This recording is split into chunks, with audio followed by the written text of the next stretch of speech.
হয়, মই বৰ্তমান উপস্থিত আছো কাজিৰঙা ৰাষ্ট্ৰীয় উদ্যানৰ মিহিমুখত, কাজিৰঙা ৰাষ্ট্ৰীয় উদ্যানৰ মিহিমুখ এলেকাত উপস্থিত আছো। আৰু আমি কালিৰ ভাগত আমি দেখুৱাইছিলো, দিনৰ ভাগত দেখুৱাইছিলো যে কাজিৰঙাত পানী কিছু হ্ৰাস পাইছে, কিন্তু কাজিৰঙাত যি সময়ত খোলা আছিলে, ৰাষ্ট্ৰীয় উদ্যান মুকলি আছিলে পৰ্যটকৰ বাবে, সেই সময়ত কাজিৰঙা ৰাষ্ট্ৰীয় উদ্যানৰ অন্তৰ্ভাগত এটা খুব সুন্দৰ ছবিৰ প্ৰত্যক্ষ হৈছে। আৰু আমাৰ এগৰাকী tourist guide, Kaziranga tourist guide, আমি পূৰ্বেও বাতৰি কৰিছো, সেইগৰাকী টুৰিষ্ট গাইডৰ বিশ্বজিৎ ছেত্ৰী, উঠি অহা প্ৰজন্মৰ এগৰাকী যুৱক বিশ্বজিৎ ছেত্ৰীৰ কেমেৰাত আবদ্ধ হৈছে সেই দৃশ্য, বাঘৰ দৃশ্য। আমি চাইড স্ক্ৰীণত দেখুৱাই আছো সমগ্ৰ দৃশ্যৰ বিচৰিত হতে আমি কথা পাতিব যত্ন কৰিছো। এই যে গোটেই দৃশ্যটো কেনেকৈ বন্দী হৈছে, কি যোৱা এপ্ৰিল মাহত মই যেতিয়া কাজিৰঙা খোলা আছিলে তেতিয়া মই পৰ্যটক লৈ গৈছিলোঁ। লগত 3জন আছিলে, কহা ৰেঞ্জত সোমাইছিলোঁ। মই দুটা বাঘ আছিলে, আপোনাৰ বহি আছিলে আৰু পানীত আহিলে, দুটা খেলিছে। আৰু আমি এনেকুৱা খুব ইয়াত মানে অসমত এনেকা মানে টাইগাৰ ৰিজাৰ্ভত খুব কম এনেকা দৃশ্য দেখা পাইছোঁ। এইটো আমাৰ কাজিৰঙাৰ কাৰণে খুব সুন্দৰ ভাল খবৰ। এনেকা বাঘো আছে, লগত ওটাৰো আছে, যি মানে উট বুলি কয়, উটটো আছে।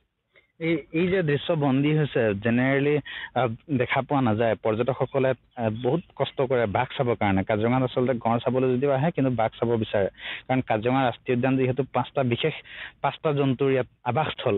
তেনেস্থলত এই যে দৃশ্যবোৰ কেনেকৈ বন্দী হয়, আমি আগতো দেখা পাইছো, তুমি 2-এটা এৱাৰ্ডো পাইছা এই সন্দৰ্ভত। হয়, নিশ্চয়কৈ। এনেকা আমি বাঘৰ প্ৰায়খিনি এতিয়া আমাৰ চাইটিং হয়, কিছুমান নিৰ্দিষ্ট এৰিয়া থাকে, সেইবোৰ এৰিয়াত প্ৰায়খিনি দেখা পোৱায়।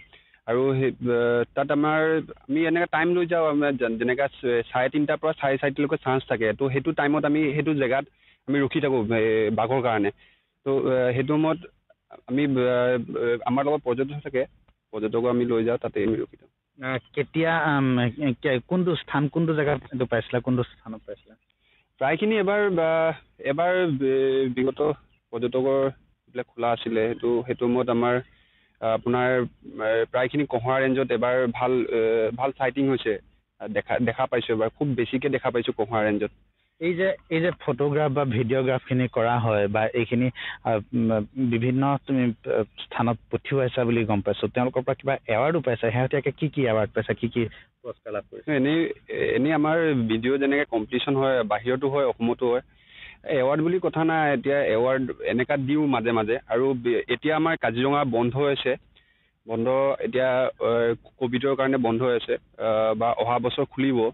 এইবোৰ ভিডিঅ'ই পৰ্যটকৰ কাৰণে যথেষ্ট সহায় কৰে বা আকৰ্ষণ কৰে। এইবোৰ ভিডিঅ' চাই অহা বছৰ পৰ্যটক, মই ভাবোঁ, অলপ বেছি হৈ যাব, বৃদ্ধি হ'ব পাৰে। নিশ্চিতভাৱে এইটো এটা খুব ভাল খবৰ। কিন্তু এই যে বন বিভাগে এইবোৰ লয়নে, তোমাৰ পৰা লয়নে? নিশ্চয়কৈ বন বিভাগে মোৰ পৰা এনেকা ভিডিঅ' লৈ থাকে, বা সিহঁতৰ পেজ আছে এই ফেচবুকত, কাজিৰঙা নেশ্যনেল পাৰ্কৰ, সেইটো পেজতো সিহঁতি লগাই থাকে। খুব ভাল এনেকুৱা ভিডিঅ', এনেকৈ কাজিৰঙা প্ৰমোটৰ কাৰণে খুব ভাল। এইবোৰ বন বিভাগ বা চৰকাৰীভাৱে কিবা ছাপোৰ্ট কৰিছেনে তোমাক? তেনেকুৱা ছাপোৰ্ট এনেকৈ কৰা নাই। এনেই আমাৰ কণ্টেক্ট থাকে, মোৰ লগত এনেকৈ কণ্টেক্ট হৈ থাকে, যোগাযোগ থাকে, কিন্তু কোনো ধৰণৰ মূল্য বা তেনেকুৱা দিয়া নাই এতিয়ালৈকে? নাই, আজিলৈকে। হয়, এইবোৰ যদি ছাপোৰ্ট কৰে আচলতে ভাল হ'ব। এই যে কেমেৰা যে লৈছা, যি বিভিন্ন লেন্সৰ এইবোৰ কেমেৰা, এই কেমেৰাবোৰ ক'ৰ পৰা অনা হৈছে? এনেই মোৰ এটা পাৰ্চনেল কেমেৰা আছিলে, আপোনাৰ P900। তাৰপিছত এবাৰ মই গিফ্ট পাইছোঁ বাহিৰৰ টুৰিষ্টৰ পৰা, ছনী কিবা কেমেৰা গিফ্ট পাইছোঁ।